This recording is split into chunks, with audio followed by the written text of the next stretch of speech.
Maybe not in from work yet? No, she's probably bringing the tea in. I suppose it's a dreaded pasty and chips again. Are you always reading that? Oh jeez, I am now. Seeing as you're doing nothing, you can put the kettle on. Nuts! Go on. Please. I'll give you a fag if you do. Make it two. Don't worry. Put the kettle on yourself then.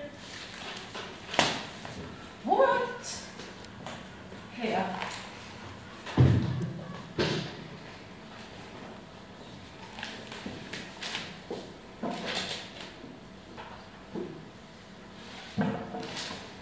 Answer the door, George! Answer it yourself, I'm making the tea. Oh, I don't know, he does nothing all day while I slave away at work to keep him in face. Hello, hello, how's work? Not too bad, but my teeth are killing me. Where's the tea, Mum? I'm starved. I told you to do egg and chips tonight, ready for when I came in. What happened? I forgot. Well, you've remembered now, so put a spurt on and we'll go out tonight. Alright, keep your hair on. Oh, where are you going? It's the most beautiful guy today. His name's Gavin. I'm meeting him outside the pictures at 7:45. I think I'm in love. Again? Oh, but this time it's real. Yes, okay. Are you going out tonight? No. And neither are you. You are? Mr. Bakeman is coming round tonight to meet you, George. Is that all? You want me to pass up a guy's tasty as Gavin to be your boozy partner? No way. There's no need to be rude, Jenny. Look, I've been meaning to tell you this for quite some time now.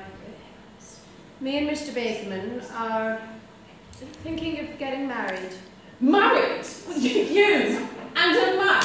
What's all this shouting about? Mary's going to marry Bakerman? That's Mr. Bakeman to you. He's coming round tonight to meet you both. Well, he won't see me. And why is that? I'm going to the football match, that's why. You are not. I am, it's a cup match. I don't care if it's the World Cup final, you're not going. Oh, Mum, that ain't fair. She gets to do what she likes all the time. I'm older than you and now I'm 18. I can do as I please. Perhaps it's best if you meet Mr. Bakeman separately. You don't want to meet him north, it means missing the football. That's enough out of you! Right, I haven't got time for tea. I'm going to get ready.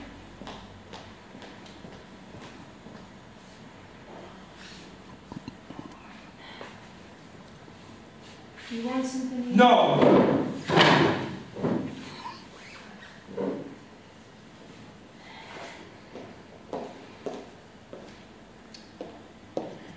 You made a cup of tea? No. Kettle's on.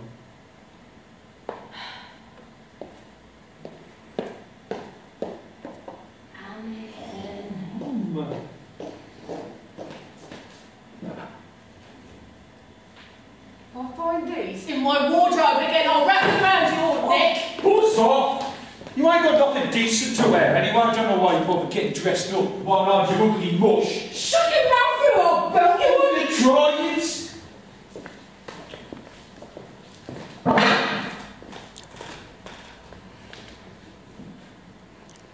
So what time's this bloke coming over then, Mum? In about 20 minutes. Oh, right. Suppose I'd best get a wash. D-I-S-C-O. She is D-I-S-C-O. Belt up! She is D-I-S-C-O. Jenny, belt up! D-I-S-C-O. Go get a wash. Oh, no! Right, I'm off now. See you later. George, wash! Where's I'm going?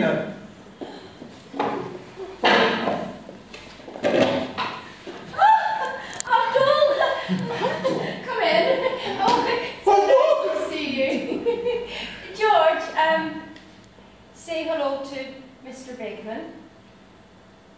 Hello. Hello, George. Right, I'm going upstairs, Mum. I'm going to play some records. I feel a bit ill. Surely you're not going to leave Mr. Bakeman on his own while I make the tea. It's alright, if he doesn't feel very well, he can go and lie down. We got plenty to talk about. No, it'll be alright, Mum. Cup of tea will be fine. I'll be okay. I can't stay very long. I've got to carry on with the play that I'm writing. It's Got to be finished in 2 weeks. You're writing a play? Oh, but it's a jungle play. Why don't you? Yes, I make your moderate evening classes, studying script writing. That was before I went to college. I did enjoy those classes. I was so glad I went. I'm glad you went too. Oh. I am sorry that Jenny can't be here tonight to meet you. Oh, she has a special date. Hey, she says she's in love for real this time. That's the 3rd time this week. I don't know how she does it. Well, I do. She only picks those blokes with a white stick. George! Now that's not a nice thing to say about your sister, is it? Oh, right, blimey, I was only joking. Right, I'm going to bed. Good night. Good night. I don't think he approves of me. Oh, well, you didn't help much by telling them off. I suppose not. Would it make a difference to us if your children didn't approve? It would be nice to have their blessing. But it won't change anything if I don't get it. I'm glad to hear it. Good. We can get married next year if you like. If I like. I'll get in touch with the registry office next week and arrange a time for sometime in March, alright? Oh, can't we get married in June? My first marriage was in March. Let's say the first Thursday in June. I can't get married on Saturdays. I get my hair done on Saturdays. That's okay. All I want is for us to be together. I want us to be together too. But I have to think about my children. If they're not happy, then I'm not. I understand your concern, Mary, but they are both growing up now. They'll soon be out on their own. Where will that leave you, huh? On my own, probably. I know for a fact that Jenny won't be here much longer. Oh, I don't know how she's going to cope on her own. She falls in and out of love so easily. Who is it this time? I can't remember his name. Kevin, I think. What about George? Oh, well, George is here to stay for a few years yet. I don't know how I'm going to cope with him. But while we're together, there's happiness and security for them. Are you joking? After what you said and George's remarks this evening, it's a wonder he and Jenny don't cut each other's throats. Oh, that's just childish bickering. But however much they argue, they are my children. I want them to be mine too. I'm not trying to drag you away from them. I know that, I know. Oh, let's just see what tomorrow brings. Oh, and when you do meet Jenny, on no account reveal to her that I'm having doubts, okay? That'll give her a line to work on. We've got to be subtle with them. They're the craftiest pair of sea merchants in creation. All right. But I want you to think about this seriously before you make any rash decisions. I will. Okay. I'll be back tomorrow to see Jenny. Oh, okay. Anytime's fine tomorrow, as Jenny's not at work. And George never is. I'll show you to the door. Don't bother, I can see myself out.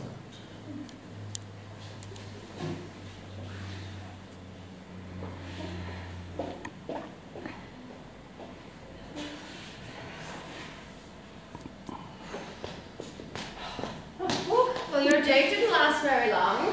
No, we get time for a quick drink, then we had to go and give an interview.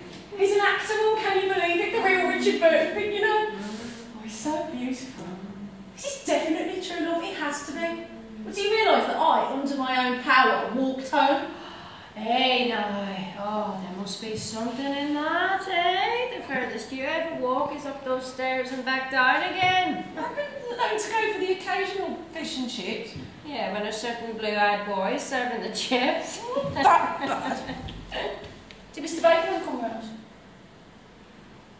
Yes, he did. And he's coming round again tomorrow, any time, to meet you. Well, it'll have to be the morning or afternoon, because I'm going out on the night. And Mr. Kevin Wonderful, I suppose. The name's Gavin. I do wish you'd make an effort, Mother. Gather George is asleep. Yes, he says he's asleep. Sometimes I think we're all nutters in this family. Anyway, I'm going to bed. Thank God I've got a day off work. Tomorrow I'm shattered. Good night. Good night.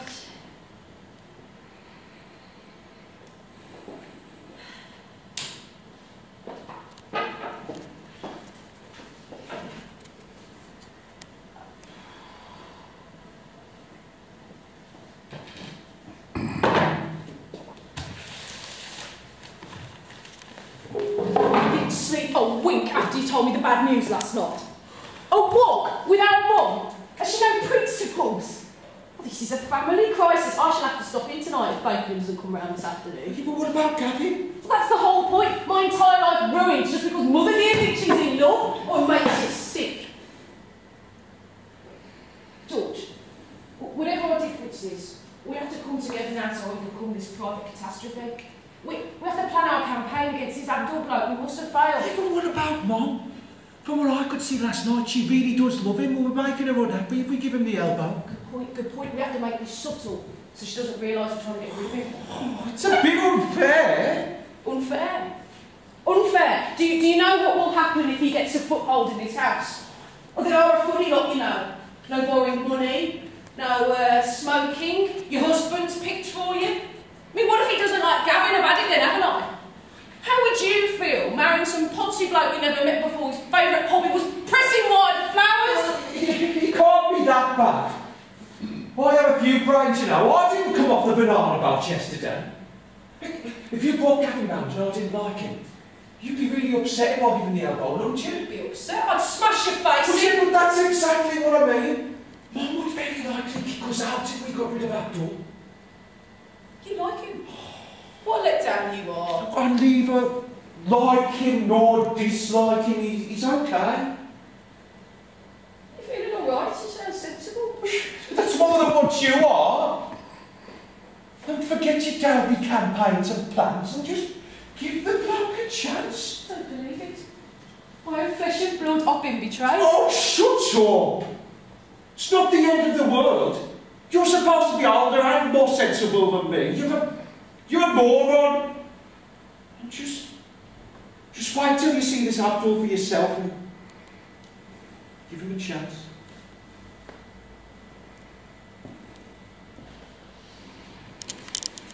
Bringing Gavin round this afternoon. Wasn't planning to, but if we're going to have one confrontation today, we might as well have two. I'll phone him a bit later. What do you mean, confrontation?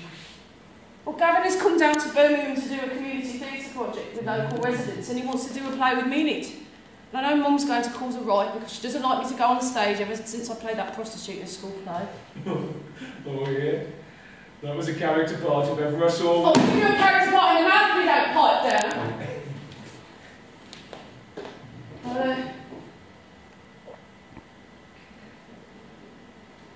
Don't read the word of this to Mum until Gavin tells her. Okay. Right. Suppose we should tidy up. She'll be home from shopping soon. Yeah. Not making any promises about this Abdul bloke, though. We'll make a move then. Well, there's no panic. Yes, there is. We'll be home in a minute. Just get on with it while I go and phone Gavin. Skiving off as usual, leaving me to do all the work. Oh, wrap up. Just go to the phone, Mum. Okay, alright. George, get your feet off the table. Well, I'm not hurting it. Oh, leave it me, Mary. We'll get a new suite of furniture when we're married. No? Hey, look what we could do, the new one. Did you meet out shopping? Yes, we did. And Abdul has a present for you. What is it? It's a ticket to the cup time match next week. They won last night, you know. Oh, that's fantastic! Oh, Mum! We are the champions! Is Miss Jenny phoning Kevin? Oh, yeah, she's bringing him round later because he wants to ask you something. I wasn't supposed to tell you that. Is she going to be awkward about Abdul? I don't know, but I told her what you said. What do you mean? Oh, well, George is a very sensible boy and was really impressed by you last night. So I had a quick word with him while Jenny was asleep, and I knew I could rely on you. Drop a bomb by our Jenny when she's asleep. She wouldn't hear it. I'm so proud of you, George. come walk away and sentimental on me. I'll be round in a minute. He doesn't live far away. I take it this is Mr. Bakerman. Yes, Jenny. This is Abdul. Hello, Jenny. How do you do, Mr. Bakerman? I take it it's your boyfriend that's coming around tonight? Yes, there's something he wants to ask Mum. But you've only been on 2 dates. No, you're not. You haven't. Nothing like that at all. He'll be round in a minute to tell you himself. George, do me a favour and make a cup of tea, will you? Soon as it's my day for good deeds, I will, even for you. Thanks. Good on you, kid. It's nothing serious, is it? Trouble. I mean, Stop worrying, Mum. Here he is. Give him a chance and don't ask any personal questions, please. Come in. Gabby, this is Mum and Mr. Bakerman. Hello, Gabby. So you're the mysterious boyfriend. Abdul. You two know each other? Well, sure. Do you remember when I told you I was coming to Birmingham to do some community theatre for the local residents? Yes, but... Abdul's the chairman of the local association. He's the one who organised the whole thing. look, I hate to be rude here, but Jenny said you had something to ask me. Yeah, well, I know she's interested in theatre, and I was hoping she could participate in some of our work. And I thought I'd ask you myself after she told me about her school play, and I promise I won't let her play the part of a prostitute. Well, can I please? I don't know, Jenny. Tell her to say yes, Dad.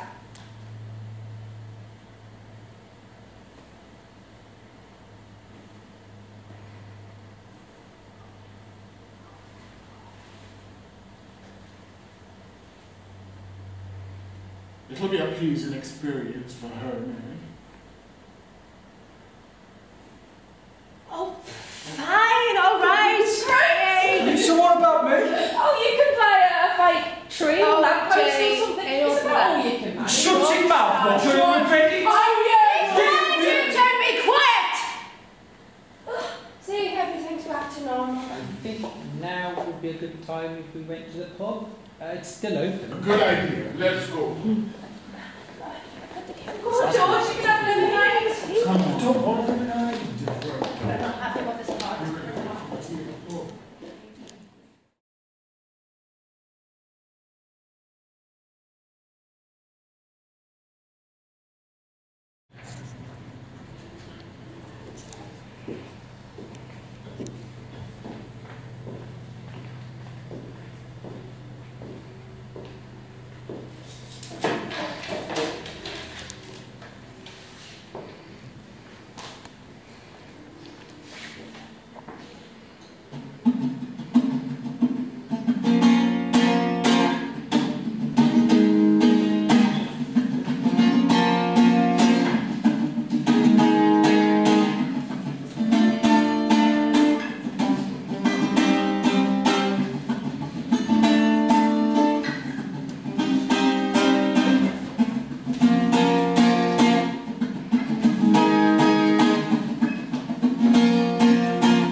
So you think you can tell heaven from hell, blue skies and pain. Can't you tell a green field from a warm steel rain? A smile from the veil. Do you think you can tell? Did they get you to trade heroes for ghosts? Many people are trying to work more and more in groups these days, which is the way of working which is typical of the age of Aquarius. The world divides into strong, wealthy individuals and the rest of us, the masses. We need to be able to work in more cooperative, socialist ways and in groups. The age of Aquarius is a popular way of talking about a new period of human history to which the socialist idea is very important. Not that we should negate the individual, but see him in relation to the group. She always felt the odd one out of school, rather pudgy and not particularly attractive. Her mother dressed her in hand-knitted twin sets. She hated playground games. She was never interested, she didn't want to know. He was once prone to deep, depressive conditions. He's lazy. He justifies not doing anything by saying he must be doing something. It's inevitable. I once had an interview with someone I very much wanted to meet, and I turned up 5 hours late. A charming man, I can talk. I once defended myself in court. If I use you, I only use you because you want it. But my life doesn't have any direction. I'm a wanderer through the world. I'm deeply in love. That wouldn't come to me. I think there's a place in life for emotion and passion, but I can't find it. It's especially in relationships that my judgment falters. Love being loved. I've made the same mistakes over and over again. I'm deeply in love. This is silly. That's not the joke. I have a vision, but I can't define it. I'm a bit of a fake. A bit of a con. Love being loved. I'm in raptured physical pleasure. My pride holds me back. I need to be alone. I didn't have any alternative. I'm interested in other people's opinions of me. I had no other choice. You're crying. I'm crying. You're crying. I'm crying. She's crying! Boo! Fuck's sake! Can't we get a few laughs into this sordid life? I consider myself dead, or at least dying. I couldn't believe it. Although a female partner is desired, she is no longer needed. I was keeled over. I have considered suicide, but for me, it is not a possibility. It was staggering and frightening. I can think. I always enjoyed dancing. I have a strong appreciation for visual beauty and form, leading to a degree of formality. Everything was wide open. I'm able to play the fool. It got me down. I play the piano. I dare say it got them down too. I used to like dancing, but I'm no longer happy in the environment where this is normally possible. It was a strange experience, going back. The things which matter now and will matter in the next few years are two ideas. I dread that life will become a living death. Since when I was a kid. At the age of 4.5, I was sent to a boarding school. I don't remember my parents pushing me or being in any way responsible for my anxiety. The desire to be good at things came from me. I don't particularly want to talk about myself because I consider myself dead. Or at least dying. It's the same as in 1955 on my school report. Lack of application. I had a fear of failure. Well, I wasn't very bright. I was in a segregated class, those who would pass, those who would fail. I have a degree of faith in a subconscious reality of which I'm not particularly aware. I want my life to have meaning, but I can't take responsibility for giving it meaning yet. Methodism was very strong in the valley. It was an emotionally powerful thing. Arousing hymns of Charles Wesley! The art industry is linked with an interest in spirituality. I feel the two are very close. I'm a jack of all trades. Well, intellectually inferior, but I wasn't prepared to put in the work to become indifferent. It's a hard-working, puritanical attitude. This visual consciousness has proved very useful in my work. And the diagrammatic approach facilitates abstract thought, but leaves me aware of the danger of abstraction because it is not concrete. Because of the circumstances of the relationship, it expanded me in personal terms more than any other. I'm split between a desire for a relationship and a desire for solitude. The hurdle I still haven't got over is that of relationship. There have been very serious relationships. I'm lonely.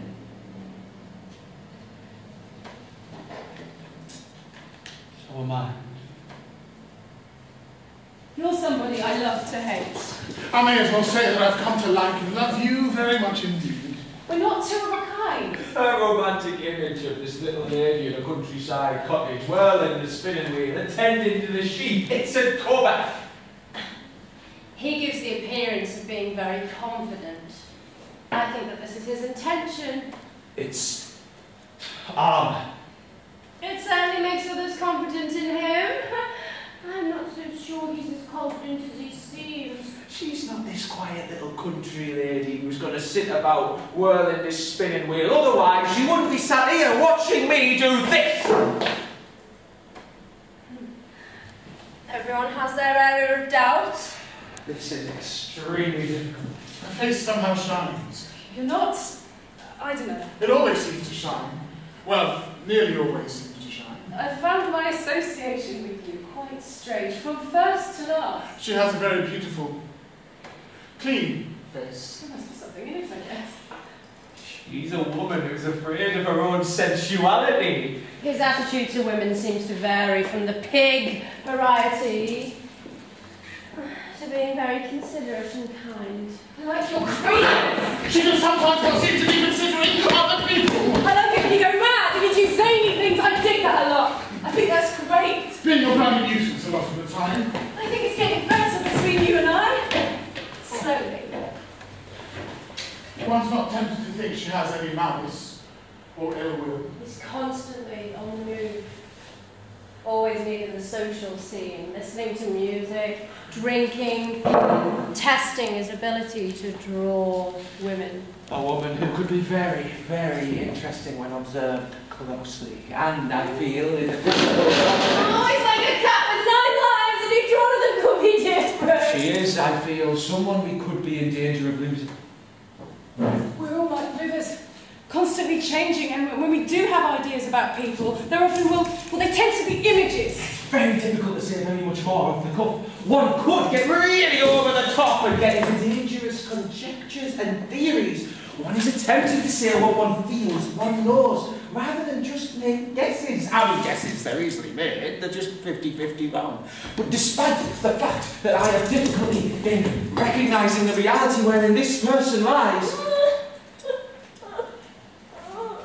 I tend to feel that I've projected images given to me, which I know I do. I do it to everybody else.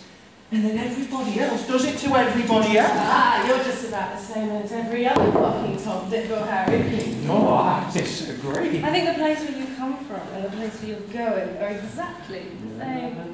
No, it's not the same thing.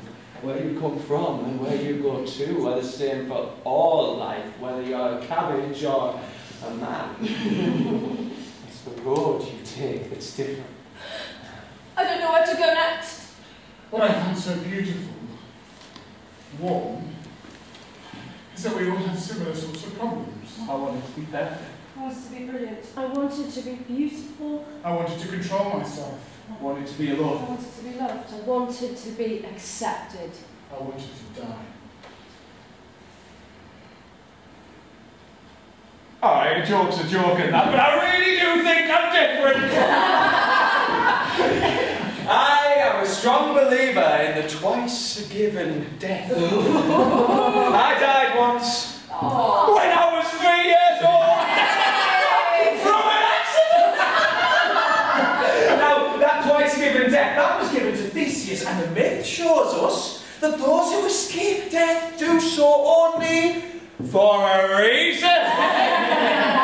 And that is that he has something very special to do with it.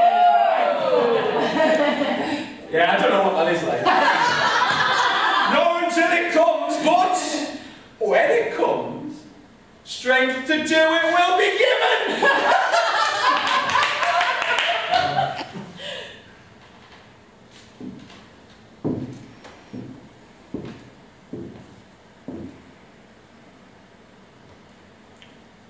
fear that one day everything will collapse.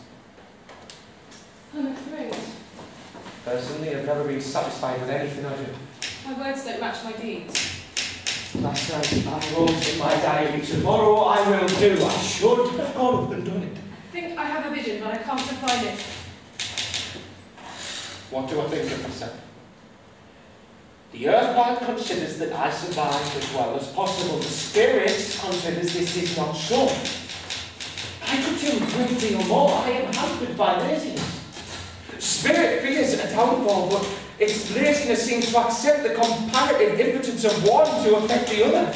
It hopes that the earth part will become financially free, leaving time for the spirit to develop. I'm resting, I'm not getting on with what I should be doing. I'm very mercurial. I'm emotionally unstable. People think of me as being stronger, so I really am. I could and should be a very capable person. Fuck myself up with emotional instability. You know, I have this awful fantasy that I'm slowly turning into paper. My past life, although rich and full, leaves me with a marked sense of dissatisfaction. Despite dissatisfaction, one must not give up. I have considered suicide, but for me, it is not a possibility. It's getting better, or at least I'm beginning to think it's getting better. I'm good at taking, but what is the quality of my giving? I must once again find the balance between expressing approval and disapproval. I'm in a constant state of dissatisfaction with myself and the world. And yet I'm always telling myself the world's okay and I'm okay. Which brings me to the constant state of being between great happiness and great despair. There is constant search for balance in everything I do. I want to be good, for I know that I should. I appear self-assured, but I'm not. I lack self-assurance. Here's the dynamics of the same. The way we oscillate from one extreme to the other. Oscillate, oscillate, irritate. Oscillate, castigate, agitate. Oscillate, conjugate, congregate. Oscillate, demonstrate.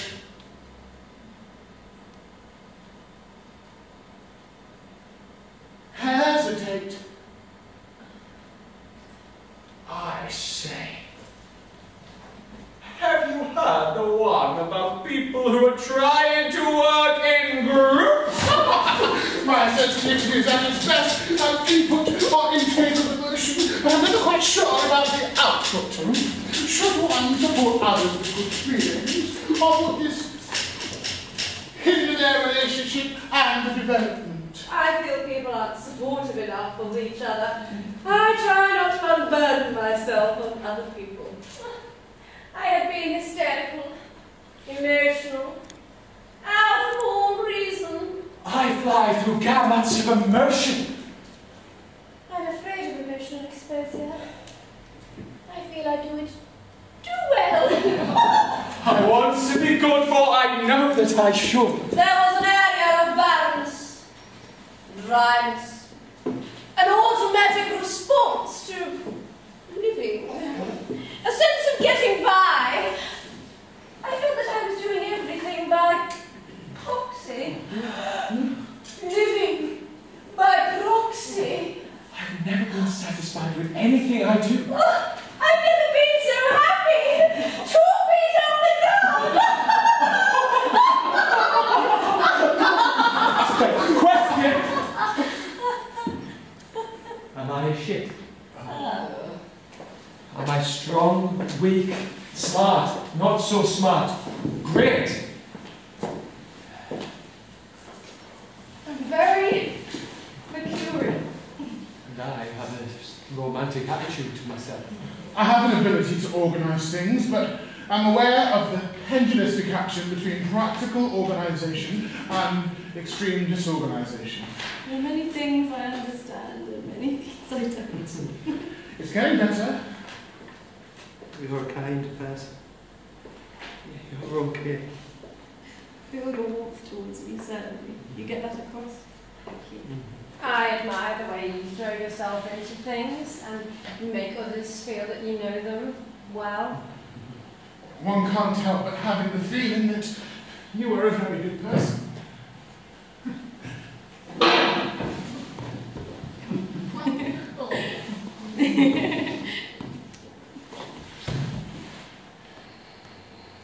You never said. I thought you knew. You never said. What you knew.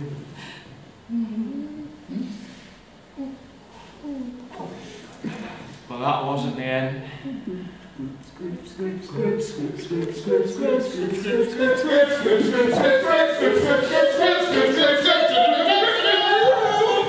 Lie on the bed of nails that you have made for yourself. Morning. We should have done more research.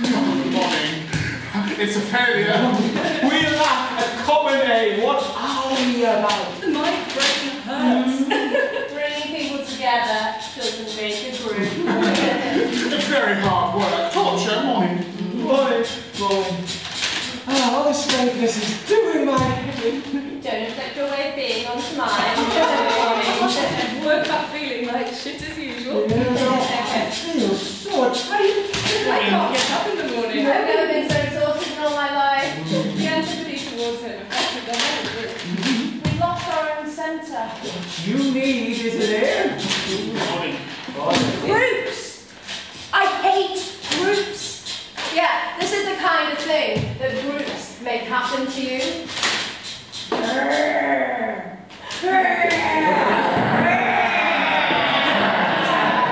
passing each other's moods around. People's moods dominate other people. Everybody has to give, and everybody has to receive. It's human nature. One person with the energy can bring the whole group into a down very easily. Today I feel lazy. Like clay and housework. You keep it that way. Ramon and us rest. Easy and sociable. It works, it works, it works, it works, it works. I can locate aggression at any time and let someone have it. Crucify him! Crucify him! It was his idea! Oh, can you warn an idea? And he activated it. Huh? He assumed the position of leader. Blame somebody else. Blame somebody else. It's very difficult to work in groups when there's no strong person to guide. Well, Professor, perhaps take the witness box, please.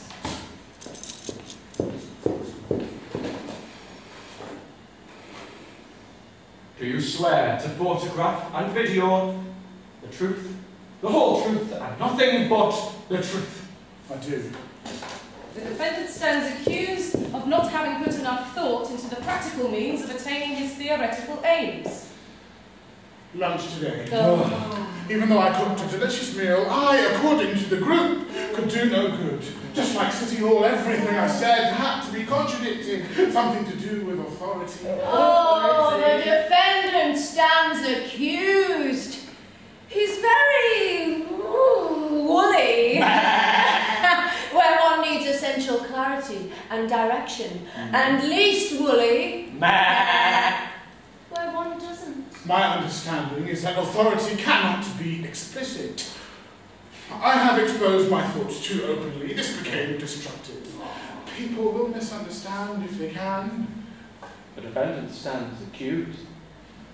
Is the leader sworn together? Is he so potentially right-wing? Oh! What does he want? Is this meant to be an objective view? Or does he want placatory propaganda to further the acceptability of an organisation of which he is a part? Propaganda. I think I am trusted. The defendant stands accused. We do look to him for leadership. But he's not providing enough of whatever that takes. And we do each know we have a personal responsibility, but this is limited by overt leadership, sure. The general difference between participation and direction. Did I want to do too much? But shouldn't I have an input? Isn't it a matter of the right balance between what the centre wants and the others? Both need fulfilment. Neither can avoid input. understands the kids. Why does he irritate us? I think his lack of energy, direction is part of it. As a facilitator or director, one must be above criticism in every normal life situation as well, or else you will get it. Oh, people that have been able to contribute have been very lucky, very strong, or very desperate. There's been no consensus of direction, but maybe you're moving in the right direction. It just doesn't actually feel as if it's going anywhere. How do we develop group consciousness? When you give, it has to be the right person, the right thing at the right time. You're dealing with people's lives. Everyone has their role to play in the group. He isolated himself and was isolated by the group. He should have shared more instead of shutting himself away. The role was confused. Was I facilitator or leader? We had a leader who didn't want to be a leader. There was this growing disillusion, and his disillusion with himself. Fucking city council! Bloody bureaucratic cunts! Panicking and refusing to allow us to deal in meeting! My initial reaction was to storm in there and watch them trying to throw us out. Would sanity prevail? Diplomacy? Or is it arsenic? And we are allowed, how often is Johnny Nice to attend this meeting and take notes of this bloody meeting anyway? Nothing ever gets done and a whole load more reports are ordered for next week. Well, tomorrow and tomorrow and tomorrow creeps in this petty pace from day to day until the last syllable of recorded time and all our yesterdays are lighted fools away to dusty demolition.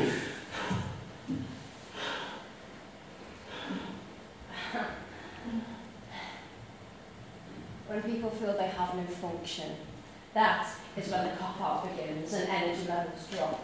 If you have an understanding of yourself as a person, it means anything. Functions in your work. Stimulation of self must cause ripples. Groups have aims beyond the personalities of the group. When we're not focused on ourselves, all is well.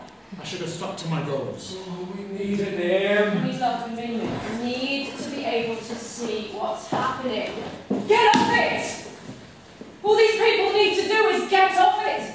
Get off it depending on the council, get off themselves, get off whatever's stopping them from seeing exactly where they are, which is in a really nasty fucking pile of things. But if they could just once see that! Were we microcosm? Was I a leader? Just don't know mean impotent. Can anyone tap that?